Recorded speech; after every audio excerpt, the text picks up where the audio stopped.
नमस्कार। देवरिया की आवाज रेडियो केसरी से प्रस्तुत है स्थानीय हालचाल। पहले मुख्य हालचाल। चंदा के पैसे से ई रिक्शा पर निकली एक दूल्हे की बारात बनी चर्चा का विषय। थानाध्यक्ष को दी गई भावुक विदाई। डूबते बच्चे की सिपाही ने बचाई जान। सलेमपुर के लेखपाल का निधन, परिजनों में शोक। ज्वाइन से 17 दिन पहले ही सड़क हादसे में एएसओ की हो गई मौत। स्थानीय हालचाल के इस अंक के साथ मैं अनिकेत मिश्र। अब हालचाल विस्तार से।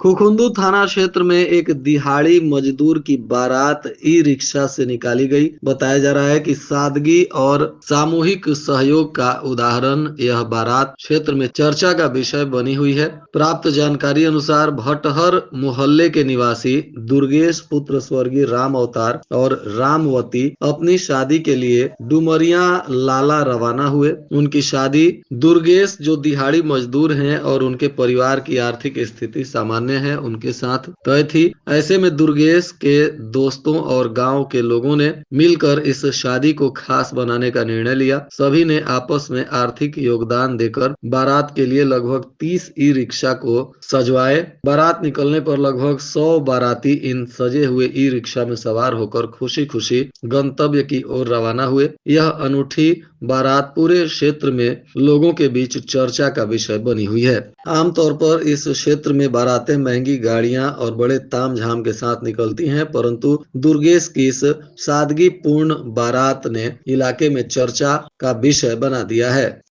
रुद्रपुर के दुग्धेश्वर नाथ मंदिर के पीछे स्थित तालाब में डूब रहे एक 4 वर्षीय बच्चे को पुलिस ने बचा लिया। बच्चा अपनी मां के साथ मंदिर में पूजा करने आया था। बताया जा रहा है कि रुद्रपुर कोतवाली के ग्राम तारा सारा निवासी उषा देवी 4 वर्षीय पुत्र हिमांशु के साथ मंदिर में पूजा के लिए आई थी। जब मंदिर में वे पूजा कर रही थी तब हिमांशु मंदिर के पीछे बने तालाब के पास चला गया। वहां बच्चों को नहाता देख वह भी पानी में उतर गया। तैरना न आने के कारण वह डूबने लगा। लोगों ने शोर मचाया, जिसके बाद रुद्रपुर में तैनात सिपाही मनोज सिंह यादव तुरंत मौके पर पहुंचे और तत्परता दिखाते हुए डूबते हुए बालक को सुरक्षित बाहर निकाला और उसकी मां उषा देवी को सौंप दिया गया। बघौच घाट थाने के थानाध्यक्ष विशाल कुमार उपाध्याय का तबादला कर दिया गया है। उन्होंने बनकटा थाने का नया प्रभारी उन्हें नियुक्त किया गया। इस स्थानांतरण की सूचना मिलने के बाद पुलिस विभाग और स्थानीय लोगों में उनके प्रति सद्भाव देखा गया। विशाल कुमार उपाध्याय ने बघौच घाट में लगभग 6 से 8 महीने तक अपनी सेवाएं दी हैं। इस अवधि में उन्हें एक योग्य और कुशल अधिकारी के रूप में जाना गया। उनके सौम्य व्यवहार और प्रभावी कार्यशैली के कारण क्षेत्र में उनकी छवि अच्छी बन गई थी। यह तबादला विभागीय नियमों के तहत देवरिया के पुलिस अधीक्षक के आदेश पर हुआ है। बघौच घाट थाने की जिम्मेदारी अब अनिल कुमार तिवारी को सौंपी गई है। जैसे ही सुबह थानाध्यक्ष की विदाई हुई, इस अवसर पर सैकड़ों की संख्या में क्षेत्र के शुभचिंतक थाने पहुंच गए और विशाल कुमार उपाध्याय को भावुक विदाई दी गई। सलेमपुर तहसील में कार्यरत लेखपाल आशीष कुमार उम्र 35 वर्ष के निधन पर सोमवार को तहसील परिसर में शोक सभा का आयोजन किया गया। उनका शनिवार को गोरखपुर के राजेंद्रा हॉस्पिटल में इलाज के दौरान निधन हो गया था। लेखपाल आशीष कुमार गॉल ब्लैडर में पथरी की समस्या से जूझ रहे थे और उनका इलाज चल रहा था। उनकी मृत्यु के बाद तहसील परिवार में शोक की लहर दौड़ गई। लेखपाल संघ के तहसील अध्यक्ष लकमुद्दीन ने आशीष कुमार के निधन पर गहरा दुख व्यक्त करते हुए इसे अपूर्णीय क्षति बताया और कहा कि संघ परिवार इस कठिन समय में शोकाकुल परिवार के साथ खड़ा है। साथ ही उन्हें श्रद्धांजलि भी दी गई। सदर कोतवाली क्षेत्र में औरा चौरी के पास देर रात 2 मोटरसाइकिल की आमने सामने टक्कर हो गई, जिसमें एक युवक की मौत हो गई जबकि दूसरा गंभीर रूप से जख्मी बताया जा रहा है। यह हादसा रात को 11 बजे का पता चला है। मृतक की पहचान पथरहट गौरी बाजार निवासी नित्यूष सिंह उम्र 28 वर्ष के रूप में की गई है। बताया जा रहा है कि उनकी नियुक्ति हाल ही में सहायक सांख्यिकी अधिकारी के पद पर हुई थी और 18 तारीख को गोंडा में कार्यभार ग्रहण करने वाले थे। उनकी शादी को मात्र 6 महीने हुए थे। हादसे की सूचना के बाद उनकी पत्नी दिव्या, जो भुजौली कॉलोनी में रहती हैं, सदमे में आ गई। परिवार में मातम छा गया। नित्यूष सिंह एक शादी समारोह से लौट रहे थे और पूर्वा चौराहे के पास सामने से आ रही एक दूसरी मोटरसाइकिल से उनकी गाड़ी टकरा गई। टक्कर इतनी जोरदार थी कि दोनों मोटरसाइकिल पे सवार लोग जख्मी हो गए और दोनों मोटरसाइकिल कुछ दूर तक घसीटती चली गई। दूसरी बाइक पर सवार युवक की पहचान पूर्वा चौराहा निवासी गौरव मिश्रा उम्र 32 वर्ष पुत्र उद्धव मिश्रा के रूप में हुई है। फिलहाल उसका इलाज सरकारी अस्पताल में चल रहा है और स्थिति गंभीर बताई जा रही है। और इधर नित्यूष सिंह की मौत के बाद उनके शव को पोस्टमार्टम कराते हुए पुलिस ने परिजनों को सौंप दिया है और घटना के बाद से मृतक के परिजनों में कोहराम मचा हुआ है। देवरिया में 49वीं उत्तर प्रदेश वाहिनी एनसीसी द्वारा आयोजित वार्षिक प्रशिक्षण शिविर संख्या 174 का उद्घाटन हुआ। बताया जा रहा है कि भरोसा घर मिशन इंटर कॉलेज भागलपुर के प्रांगण में कैंप कमांडेंट कर्नल सुनील जय थलिया ने एनसीसी कैडेट्स को परेड मार्च के साथ इसका शुभारंभ करवाया। इस शिविर में देवरिया और आसपास के जिलों से 540 से अधिक कैडेट्स भाग ले रहे हैं। उद्घाटन के अवसर पर कर्नल सुनील जय थलिया ने कैडेटों को संबोधित करते हुए कहा कि एनसीसी अनुशासन और एकता का पाठ पढ़ाता है। शिविर के दौरान कैडेटों को सैन्य विषयों जैसे map reading, drill, firing, field craft, battle craft और वेपन ट्रेनिंग का गहन प्रशिक्षण दिया जाएगा।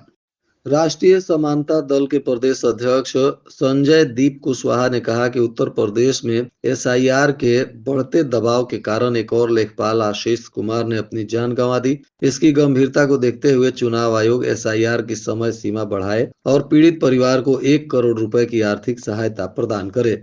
इधर आम आदमी पार्टी के कार्यकर्ताओं ने भी रुद्रपुर तहसील में तैनात महिला बीएलओ की मौत को लेकर एसआईआर कार्य के दबाव के कारण मौत की बात को बताया और आक्रोश जताते हुए कार्यकर्ताओं ने मृत बीएलओ के प्रति श्रद्धांजलि देते हुए कैंडल मार्च निकाला। साथ ही सरकार से उनके परिजनों को 1 करोड़ रुपए और नौकरी देने की मांग की गई।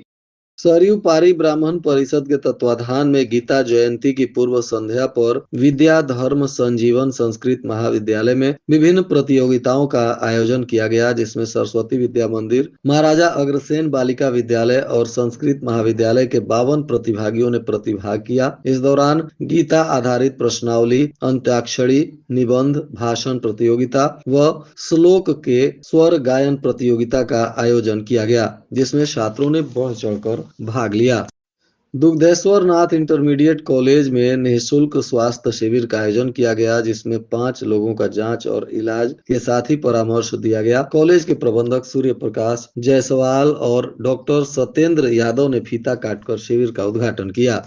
मेडिकल कॉलेज के प्रोफेसरों के पदोन्नति में पेच फंस गया है। 4 साल बाद भी प्रोफेसरों की पदोन्नति नहीं हुई है, जबकि अधिकांश मेडिकल कॉलेजों में प्रोफेसरों की पदोन्नति हो चुकी है। पूर्व प्राचार्य ने प्रोफेसरों के एसीआर पर हस्ताक्षर किया है, जिससे उनकी पदोन्नति नहीं हो रही है। पदोन्नति नहीं होने से 2 प्रोफेसर मेडिकल कॉलेज छोड़ चुके हैं।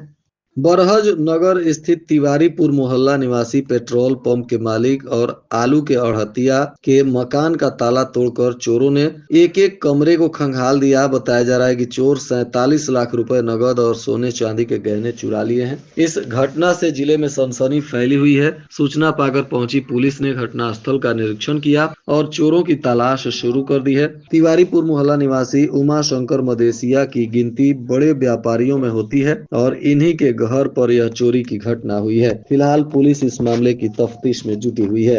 श्री गोरक्षनाथ हॉस्पिटल एवं रिसर्च सेंटर के सहयोग से राजेश सिंह दयाल फाउंडेशन के द्वारा बीएन इंटर कॉलेज मझौली राज में भी मेगा निःशुल्क स्वास्थ्य शिविर का आयोजन किया गया, जिसमें 1500 से अधिक मरीजों की निःशुल्क दवा और उपचार किया गया। शिविर में आए एम्स के विशेषज्ञ चिकित्सकों ने मरीजों का परीक्षण किया। शिविर में मरीजों की भीड़ रही। इस दौरान कैंसर स्क्रीनिंग, ईसीजी और आंखों की जाँच के साथ मुफ्त चश्मों का वितरण भी हुआ। इस दौरान फाउंडेशन के संस्थापक राजेश सिंह दयाल ने आयोजन की सफलता पर प्रसन्नता व्यक्त करते हुए कहा कि मुख्यमंत्री के समर्थन और प्रोत्साहन से यह मिशन लगातार आगे बढ़ रहा है।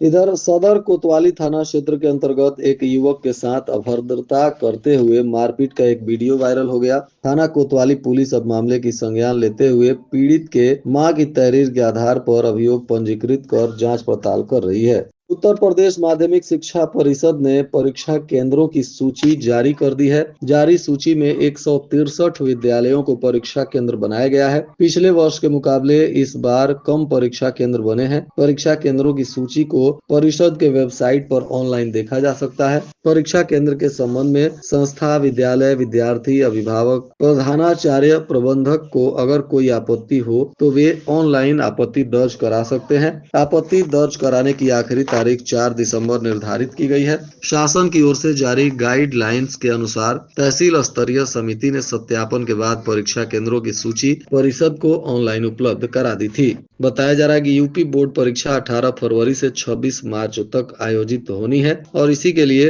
परीक्षा केंद्रों का निर्धारण चल रहा है।